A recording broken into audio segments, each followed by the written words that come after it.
Hello बच्चों, कैसे हैं आप सभी लोग। हिस्ट्री के इस नए लेक्चर में आप सभी का स्वागत है। थोड़ा डिटेल्ड होगा, परेशान मत होइएगा। पर हिस्ट्री में एक क्वेश्चन है जिसके डिस्प्यूट बहुत ज़्यादा रहते हैं कि भाई साहब ये वैदिक कल्चर से रिलेटेड जो वेद और उपवेद हैं उसको गूगल अलग लिख रहा है, वेबसाइट्स अलग लिख रही हैं, टीचर अलग तरीके से पढ़ा रहे हैं। तो भाई कैसे पढ़ें, आईएएस बने कि मजाक करें। तो आपको मजाक करने की बिल्कुल जरूरत नहीं है। यूपीएससी जो ऑफिशियली चीज़ों को मानता है आपको उसको याद करने की जरूरत है। तो वैदिक कल्चर के बारे में इस लेक्चर की हम पहले बात करते हैं बच्चों। इस वैदिक कल्चर में सबसे पहले 4 वेद लिख लेते हैं, 1 2 3 एंड 4। होपफुली आप सबको समझ में आ गए होंगे ये चारों वेद। नहीं आए तो मैं लिख देता हूं। सबसे पहला आपका वेद है बच्चों ऋग्वेद। देखिए मेरी हैंडराइटिंग उर्दू जैसी है थोड़ी इंग्लिश में, बट आप समझने की कोशिश करेंगे आपको समझ में आ जाएगा। दूसरा जो वेद है बड़ा इंपॉर्टेंट है, आप सबको याद होगा।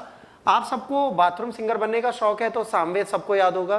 सिंगिंग और डांसिंग का एक वेद है जिसको बोलते हैं बच्चों सामवेद। तो इंपॉर्टेंट दूसरा वेद है सामवेद। तीसरा है यजुर, यज्ञों से रिलेटेड एक वेद है जिसमें सारे तरीके बता दिए गए, कैसे हवन कुंड बनेंगे, क्या बनेंगे, यजुर्वेद। और लास्ट में आ गया भैया, जब आप यम भगवान की पूजा वूजा करके थक जाते हैं तो जादू टोना, मंत्र, वशीकरण और ज्योतिष वोतिष काम आता है। तो लास्ट में हमने डाल दिया अथर्वा ऋषि का अथर्ववेद।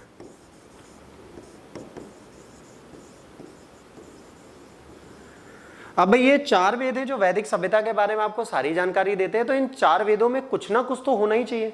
तो इनके कुछ उपवेद हैं जो गूगल बाबा जो हैं बिल्कुल गलत लिखते हैं, बहुत सटीकता से गलत लिखते हैं, एकदम इज्जत के साथ गलत करते हैं ताकि आप लोग कंफ्यूज रहे। पर इस कंफ्यूजन को दूर करने का तरीका क्या है बच्चों? एक छोटा सा तरीका है। क्या? रा से ऋग और री से बेरिग। तो री से एक और चीज होती है क्या? ऋषि।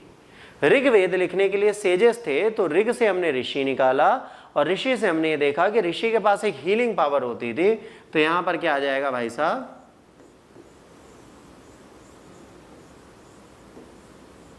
आयुर्वेद। और यह आयुर्वेदा लिखा किसने होगा? बहुत बड़ी बात आती है। यह आयुर्वेदा लिखा होगा प्रजापति जी ने। किसने लिखा है? बाय प्रजापति। अब ये प्रजापति जी का है तो प्रजापति जी के नाम पर इनको रखेंगे। सामवेद ये बेटा विश्व की सबसे प्राचीन डांस और सिंगिंग की किताब मानी जाती है। सिंगिंग की मानी जाती है। अब सामवेद में और भी सिंगिंग के लिए नाट्य शास्त्र को भी कुछ किताबों ने जोड़ा हुआ है, पर वो गलत है। वो भरत मुनि ने लिखा था, नारद जी ने लिखा, दोनों में अंतर है। तो सामवेद सिंगिंग डांसिंग और भारतीय हिंदू वेदों में और परंपराओं में सिंगिंग डांसिंग के गॉड होते हैं गंधर्व। तो यहां पर वेद आ जाएगा गंधर्व वेदा। और इस गंधर्व वेद को लिखने का श्रेय जाएगा हमारे देश के पहले सिंगर को, पहले गवैये को, जिनका नाम था नारद जी। तो इसको लिखेंगे नारद महाराज। इसके बाद यजुर। यजुर से कोरिलेशन होता है यज्ञ का, और यज्ञ को प्रोटेक्ट करने की जिम्मेदारी क्षत्रियों की थी। और क्षत्रियों को वॉर बैटल सब करना आना चाहिए। और उस टाइम पे बैटल का सबसे प्रमुख हथियार था धनुष। तो यहां पर आ जाएगा धनुर्वेदा। धनुर का मतलब होता है शस्त्र। धनुर्वेदा लिखने का काम कौन सा सेज करेगा? वो सेज जिसके पास सच में इसका ज्ञान। इसका ज्ञान सिर्फ एक सेज के पास था जिसका नाम है विश्वामित्र। विश्वामित्र जी ने इसको लिखा। लास्ट में अथर्ववेद आता है। अर्थ मतलब होता है इकोनॉमी। इकोनॉमी अर्थ को अगर देखें तो इकोनॉमी और मनी से आता है। तो मनी कमाने का उस टाइम पे काम कौन कर सकते थे? मात्र एक क्लेन कर सकता था, जो होते थे कौन? शिल्पकार। तो यहां पर एक अगला वेद आएगा, उसका नाम होगा शिल्प वेद। और बेटा शिल्प वेद लिखेंगे वो प्रभु जिन्होंने सारे शिल्पों का रचन किया है, उनका नाम है विश्वकर्मा।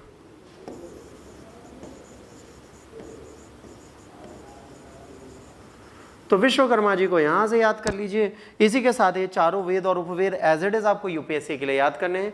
अगर ये शॉर्ट रील या शॉर्ट वीडियो आपको अच्छा लगा हो तो कृपया करके लाइक करिए। अगले वीडियो तक का वेट करिए। God bless you all. जय हिंद, वंदे मातरम।